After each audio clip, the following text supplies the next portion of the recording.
দর্শক, সীমান্তে বিএসএফ এর পুশিন চেষ্টা থামছেই না। এ বিষয়ে বিস্তারিত জানবো, যুক্ত হচ্ছেন আমাদের সহকর্মীরা। শুরুতেই যাব কুষ্টিয়ায় সহকর্মী মাহতাবউদ্দিন লালনের কাছে। লালন, সীমান্তে এই মুহূর্তে কি পরিস্থিতি দেখছেন? নতুন করে কাউকে পুশিনের চেষ্টা করেছে কিনা জানাবেন। রুবা, কুষ্টিয়ার দৌলতপুর যে সীমান্ত ৪৬ কিলোমিটারের এই সীমান্ত দিয়ে গতকাল বা আজকে পুশিনের কোনো ঘটনা ঘটেনি। তবে গত পরশুদিনকে আনুমানিক ৬৫ বছর বয়সী একজন বৃদ্ধকে দৌলতপুরের রামকৃষ্ণপুর সীমান্ত এলাকা দিয়ে পুশিনের চেষ্টা করে বিএসএফ, যেটি স্থানীয় বাসিন্দারা জানতে পারার পরেই বিজিপি কে খবর দেয় এবং বিজিপি এলাকাবাসীর সমন্বয়ে ওই ব্যক্তিকে পুনরায় ভারত ভূখণ্ডে আসলে পাঠানো হয়। এরপরে কিন্তু আসলে দৌলতপুরের যে ৪৬ কিলোমিটার সীমান্ত, এই সীমান্তে আসলে পুশিনের কোনো ঘটনা ঘটেনি। তবে গত ১৫ দিন আগে ১২ জনকে পুশিনের ঘটনা ঘটে দৌলতপুরের প্রাগপুর সীমান্ত দিয়ে।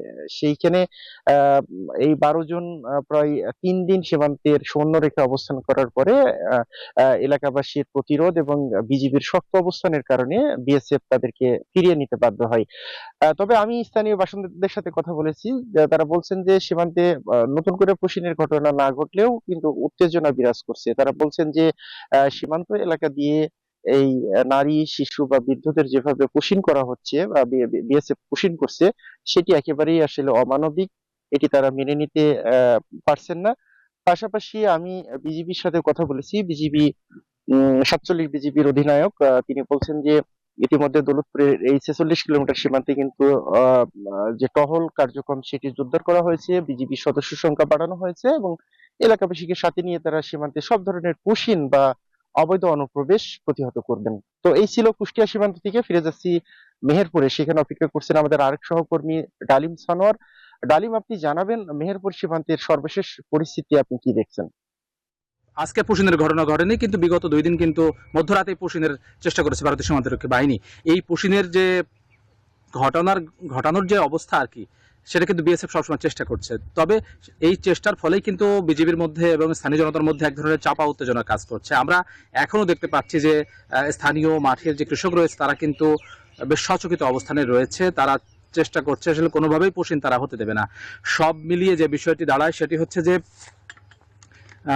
এই পরিস্থিতিতে আসলে পুশিন বন্ধ আসলে কি আদৌ হবে না কি হবে, সে বিষয়ে এক ধরনের চাপা উত্তেজনা কিন্তু সীমান্তের কৃষক জনতা এবং বিজিবি সদস্যদের মধ্যেও রয়েছে।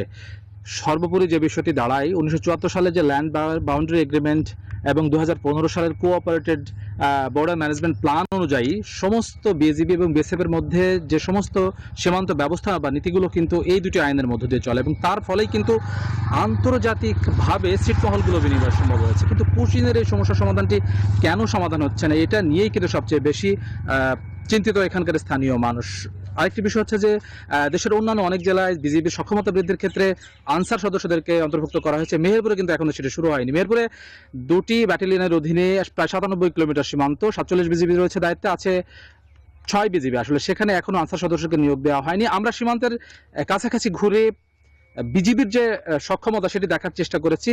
ওপারে যেমন বিএসএফ এর যে সুযোগ সুবিধাগুলো রয়েছে, আমাদের এখানে কিন্তু সীমান্তে বিজিবির ক্ষেত্রে সেই ধরনের তেমন কোনো সুযোগ সুবিধা চোখে পড়েনি। তাদেরকে কোনো ছাউনি করতে হলে স্থানীয় জনতার সহযোগিতা নিতে হচ্ছে সীমান্তে। তো সব মিলিয়ে যদি সামরিক বাজেটের ক্ষেত্রে বা বিজিবির সক্ষমতা বৃদ্ধি করতে না পারে, তাহলে আসলে এই সীমান্তের যে সমস্যা সেটিকে কিন্তু কতদিন ধরে রাখা সম্ভব হয় সেটিও কিন্তু প্রশ্নের বিষয়। সব মিলিয়ে বিজিবি এবং স্থানীয় জনতার সতর্ক অবস্থানে পুশিন বেশ প্রতিহত হচ্ছে। আমরা ৬ বিজিবির তথ্য দেখেছি, গত ৩ মাসে প্রায় ৭৮ জনকে প্রতিহত করেছে তারা, এমন তথ্য ৬ বিজিবি দিচ্ছে।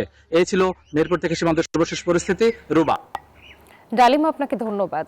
প্রতি সপ্তাহে সর্বোচ্চ বার বিকাশ পেমেন্টে ৫০ জন হবেন পেমেন্ট চ্যাম্পিয়ন। জিতে নিন টিভি সহ আকর্ষণীয় সব প্রাইজ।